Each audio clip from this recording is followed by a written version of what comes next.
Ariel langsung pucat pasi.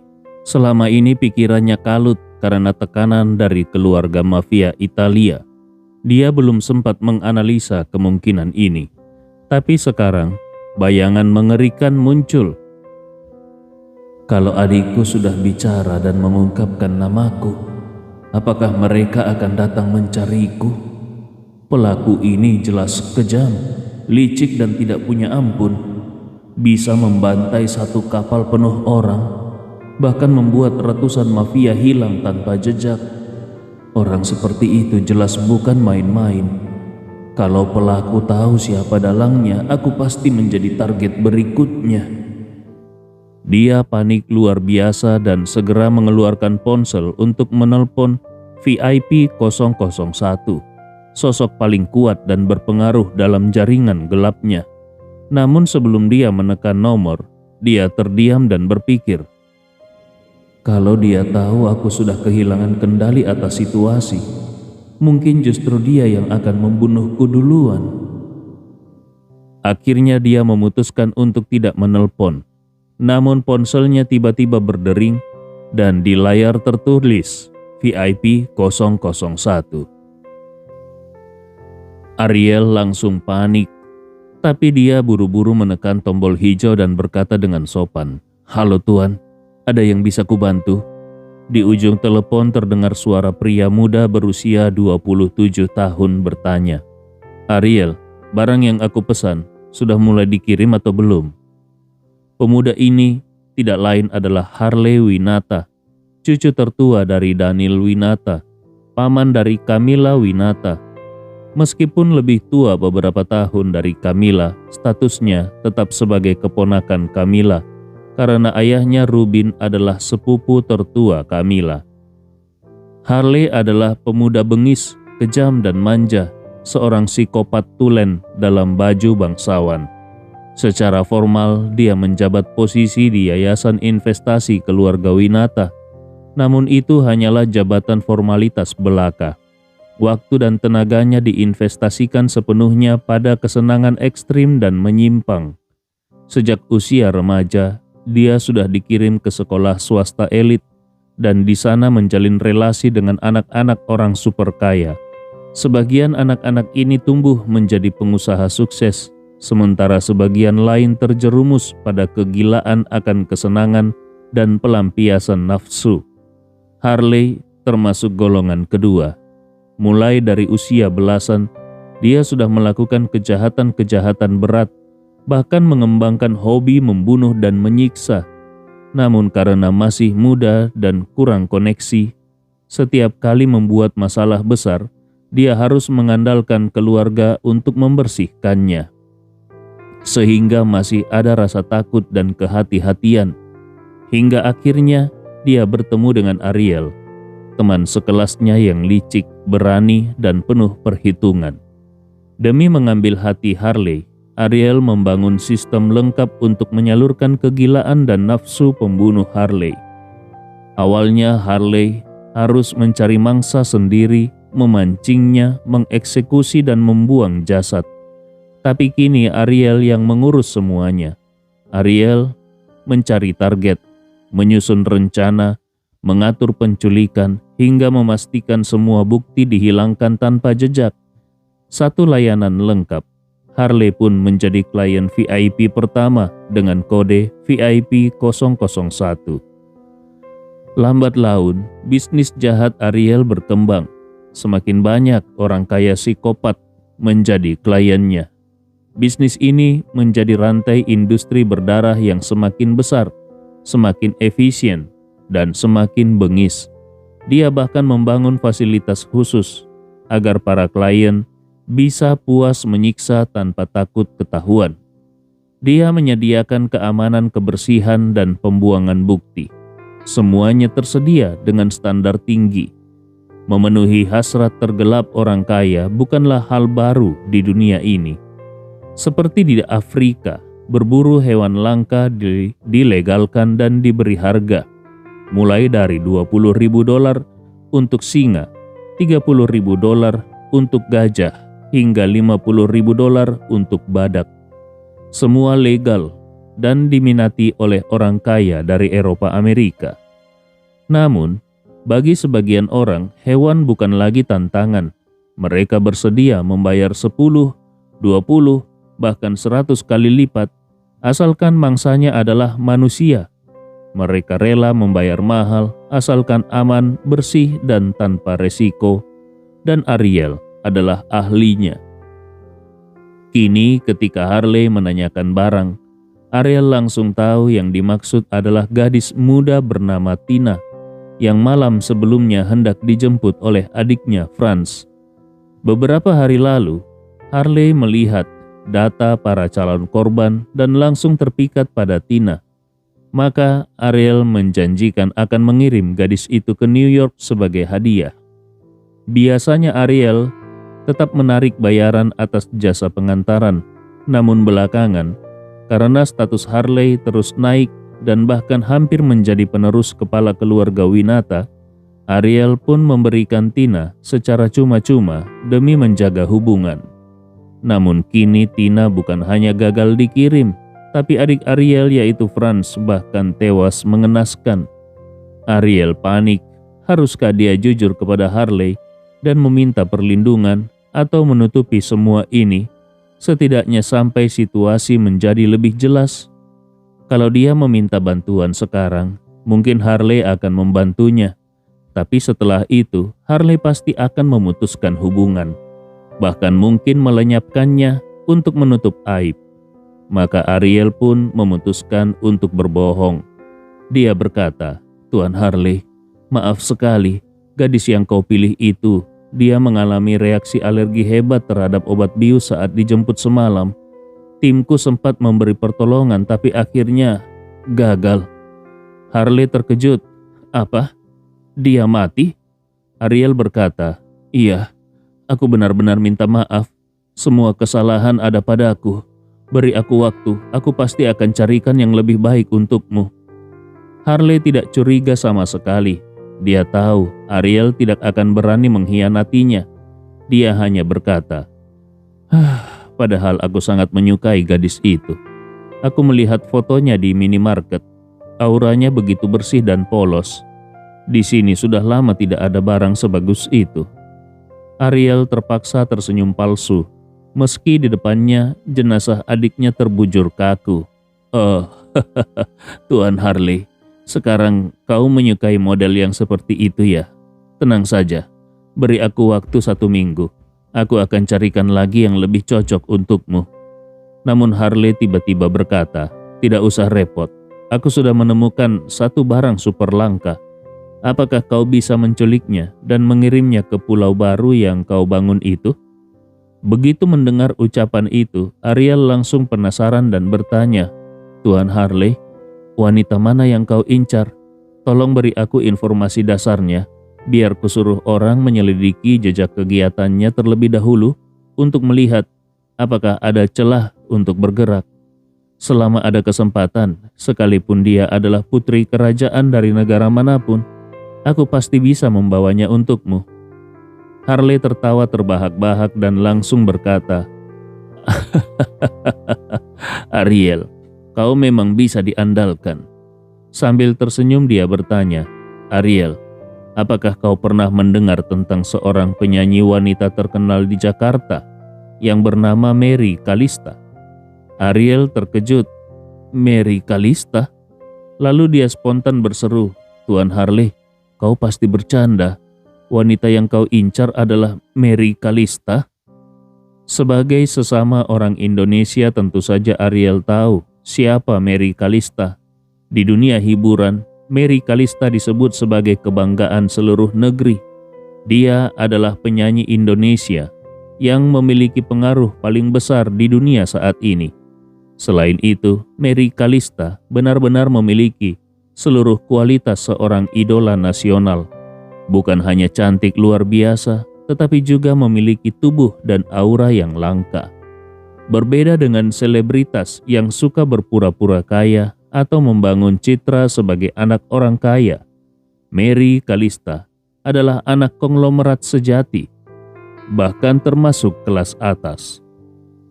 Keluarga Gunawan sendiri menduduki peringkat ketiga di dalam negeri, dan Mary Kalista adalah satu-satunya putri keluarga itu. Status ini jauh lebih bernilai dibanding anak orang kaya dari keluarga besar lainnya. Yang lebih mengagumkan lagi, tidak seperti artis lain yang sering terlibat skandal atau memiliki banyak sejarah percintaan yang berantakan. Mary Kalista sejak debut hingga sekarang tidak memiliki catatan hubungan, tidak ada gosip, dan namanya tidak pernah tercoreng satu kali pun. Dia benar-benar merupakan idola sempurna. Bisa dikatakan kalau Ariel juga adalah salah satu penggemar Mary Kalista. Ketika dia mendengar kalau Harley ingin mengincar Mary Kalista, dia langsung terkejut luar biasa. Namun Harley tetap tenang dan berkata, "Di seluruh dunia ini, tidak ada pria yang bisa menolak Mary Kalista, bukan? Dia ibarat puncak tertinggi Gunung Everest di hati semua pria.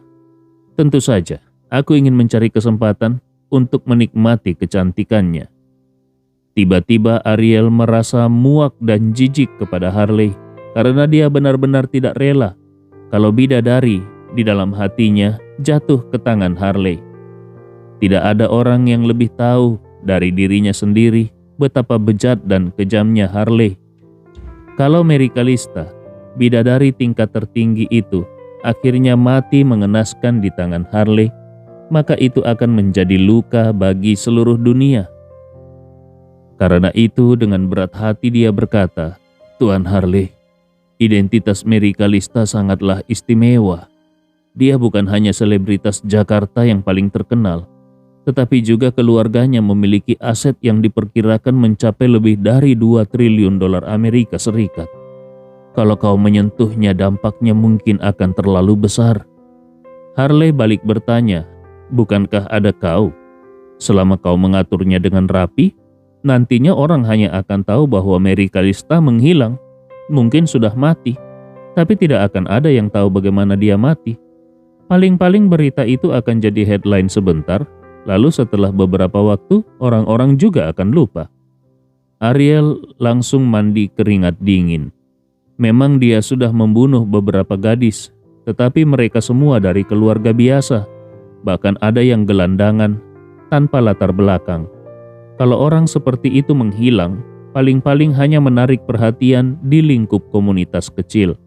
Bahkan belum tentu masuk berita kota, jadi relatif aman bagi Ariel. Namun kalau Mary Kalista sampai menghilang, pasti akan mengguncang dunia. Kalau sampai penyelidikan berujung padanya, itu sama saja dengan bencana besar. Karena itu, dia buru-buru berkata, "Tuan Harley, terus terang saja, kau sudah berusia 27 tahun, usia yang sangat cocok untuk menikah. Kalau kau benar-benar menyukai Mary Kalista, kenapa tidak mengejarnya dan mencoba menikahinya?" Harley mencibir, memangnya menikahinya semudah itu? Selama bertahun-tahun, dia terus mengatakan kalau dia mencari pangeran berkudanya dan tidak akan menikah kecuali dengan pangeran berkudanya itu. Dalam kondisi begini, meskipun aku mengejarnya, dia pasti tidak akan menerimaku. Jadi buat apa repot-repot? Mending kau langsung culik saja dia. Lalu dia menambahkan, "Lagi pula sekarang, aku belum mempunyai niat untuk menikah. Menikah itu membosankan. Setelah menikah, mana bisa bebas seperti sekarang. Aku tidak mau mengorbankan seluruh hutan hanya untuk satu pohon." Ariel berkata ragu, Tapi pada akhirnya kau tetap harus menikah, bukan?" Harley spontan menjawab, "Itu urusan nanti. Urusan nanti, kita pikir nanti.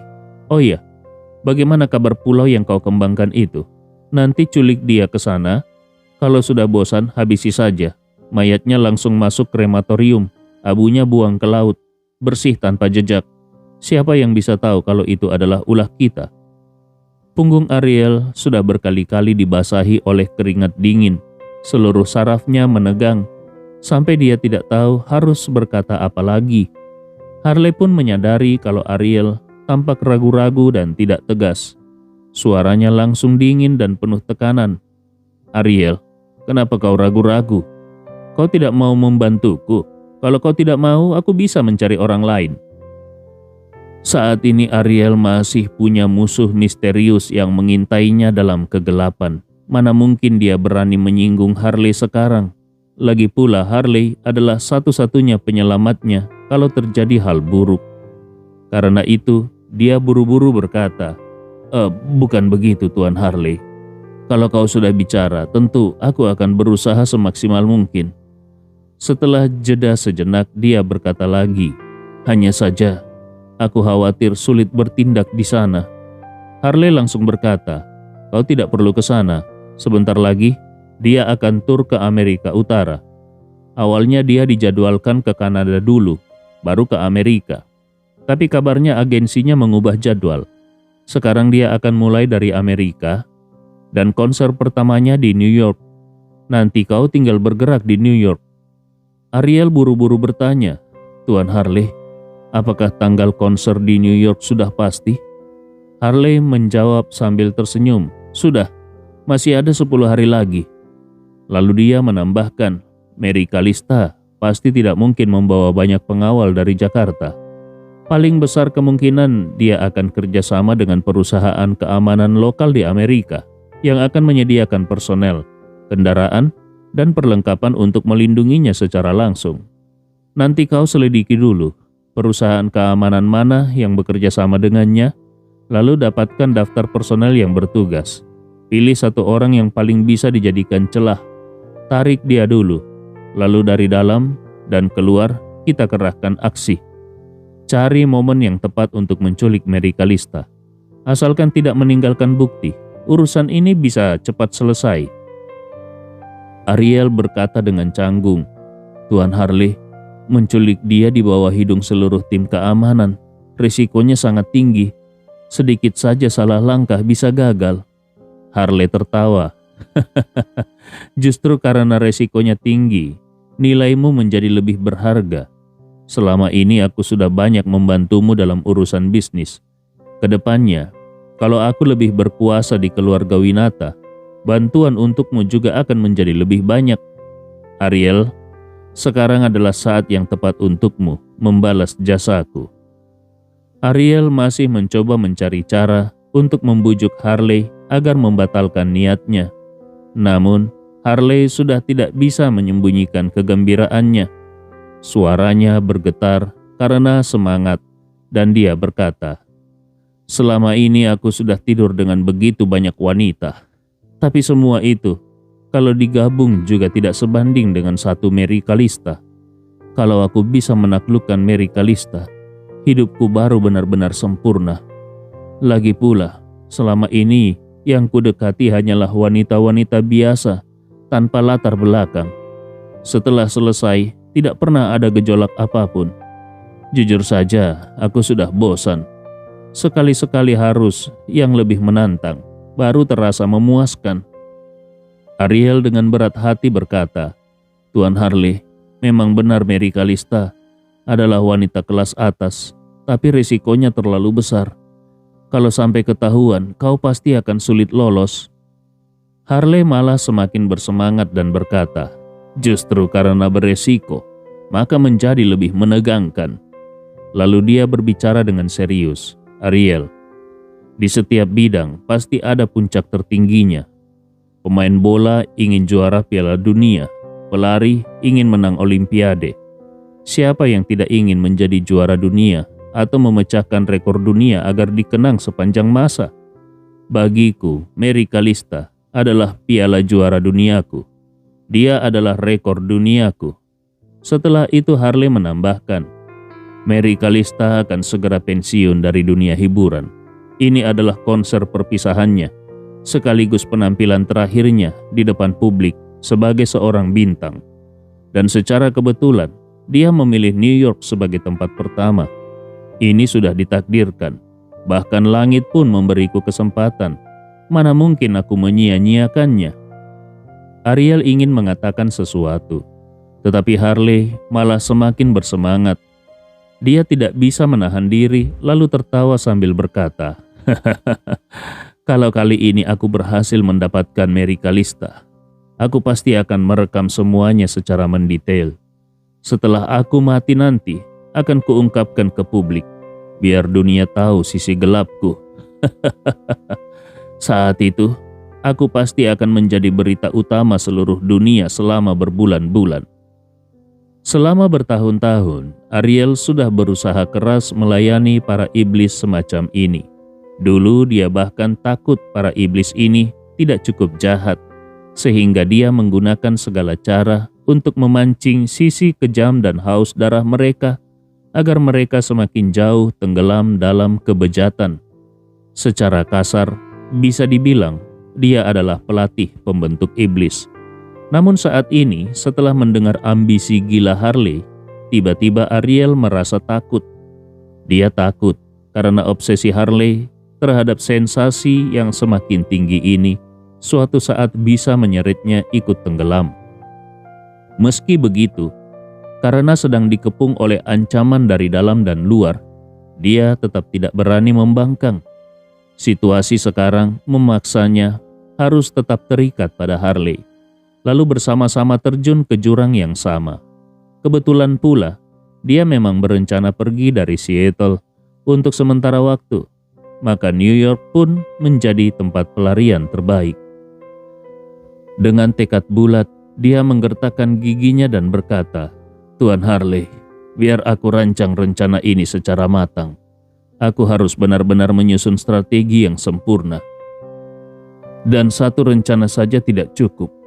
Minimal harus ada 1 atau 2 rencana cadangan serta rencana darurat." Ketika Harley mendengar itu, dia langsung tersenyum puas. "Ariel, dengan kecerdasanmu, rencana ini pasti akan berhasil." Ariel buru-buru menambahkan, "Oh iya Tuan Harley, kebetulan hari ini aku memang berniat ke New York untuk menyegarkan pikiran. Kalau kau ada waktu, kita bisa bertemu langsung untuk diskusi. Rencana ini sangat sulit dan waktunya hanya tinggal 10 hari. Kita harus menyiapkan semuanya dari sekarang." Mendengar bahwa Ariel akan ke New York dan ditambah pikirannya sedang penuh dengan bayangan Mary Calista, Harley tanpa pikir panjang langsung berkata, "Kalau kau ke New York, menginap saja di rumahku. Kita bisa duduk bersama dan membahas rencana ini baik-baik." Ariel langsung merasa sangat gembira di dalam hati. Yang dia inginkan memang tinggal beberapa hari di rumah Harley. Keluarga Winata mempunyai sebuah mansion besar di Amerika, di New York, dengan sistem keamanan yang sangat ketat. Tinggal di sana pasti aman. Namun permintaan semacam itu tidak enak diajukan secara langsung, sebab di mata Harley, dia hanyalah kaki tangan yang mengurus semua pekerjaan kotor. Biasanya Harley akan menjaga jarak darinya di kehidupan sehari-hari. Untungnya sekarang, Harley sedang terobsesi dengan Mary Calista. Begitu tahu Ariel hendak ke New York, dia langsung mengundang dengan senang hati agar bisa berdiskusi lebih lanjut. Ariel pun segera menjawab, "Baik, kalau begitu, aku akan langsung bersiap dan segera terbang ke sana." Harley juga bersikap cukup baik dan berkata, "Sebelum lepas landas, beritahu aku, nanti kuperintahkan kepala pelayan menjemputmu di bandara." Ariel mengangguk, "Baik Tuan Harley, terima kasih sudah repot-repot." Setelah mengucapkan terima kasih, Ariel menutup telepon lalu segera memanggil asistennya dan memerintahkan, "Hubungi kru pesawat, suruh mereka bersiap, aku mau terbang ke New York." Asistennya ragu-ragu sambil menunjuk ke arah jenazah Franz dan bertanya pelan, "Tuan, kalau kau pergi ke New York sekarang, bagaimana dengan pemakaman Tuan Franz?" Ariel memberi perintah, "Simpan dulu jenazah Franz di rumah duka. Selain itu, jaga rapat informasi ini. Jangan sampai ada yang tahu. Setelah aku sampai di New York, kau tangani keluarga para awak kapal. Bilang saja kapalnya terkena musibah di laut dan orangnya hilang. Langsung beri uang santunan agar mereka tutup mulut." Asisten itu bertanya lagi, "Tuan, bagaimana dengan Tuan Besar dan Nyonya? Apakah perlu diberitahu?" Ariel menggeleng, "Untuk sementara jangan dulu. Mereka tidak tahu apa yang sedang kulakukan. Lebih baik jangan melibatkan mereka. Mengenai kematian Franz juga kau simpan dulu. Kalau mereka bertanya, katakan saja Franz meminta uang kepadaku dan pergi ke Paris bersama beberapa gadis untuk liburan. Minta mereka agar jangan terlalu khawatir.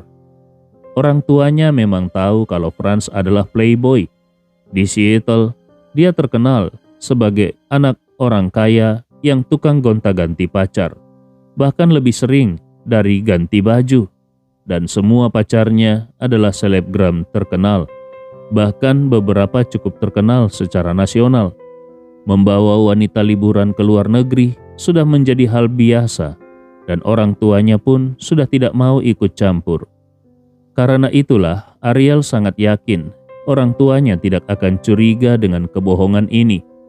Meskipun dia belum tahu kebohongan ini bisa bertahan berapa lama, tapi untuk saat ini dia tidak bisa memikirkan terlalu jauh. Yang paling penting sekarang adalah segera meninggalkan Seattle. Kalau pembunuh adiknya datang memburunya, maka dia pasti tamat. Namun yang tidak diketahui Ariel, saat dia masih menunggu jenazah adiknya dibawa kembali dari laut, pasukan Galesong sudah lebih dulu bergerak.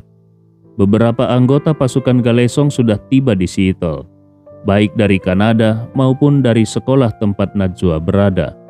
Dengan jaringan intelijen mereka sudah memantau kediaman dan perusahaan keluarga Ariel.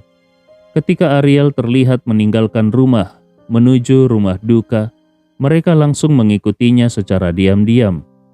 Tidak lama kemudian, Ariel yang dikawal oleh beberapa pengawal tergesa-gesa naik ke dalam mobil, bersiap menuju bandara dari rumah duka. Pergerakan ini juga langsung diketahui oleh pasukan Galesong. Saat pasukan mengikuti mobil itu sejenak, mereka pun menyadari bahwa tujuannya adalah bandara. Maka pemimpin tim langsung melapor kepada Wan Po-jun. "Pemimpin, kami menemukan kalau Ariel sedang dalam perjalanan ke bandara. Apakah perlu kami cegat sekarang?" Wan Po-jun segera melaporkan situasinya kepada Andi Rewa dan menunggu instruksi. Namun Andi Rewa hanya tersenyum tipis dan berkata, keluar dari rumah duka langsung menuju bandara. Itu tandanya dia takut dan ingin kabur. Biarkan saja dia pergi dulu.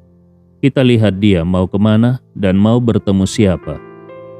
Pada saat itu, Ariel sama sekali tidak tahu kalau dirinya sudah dibuntuti dan dilacak.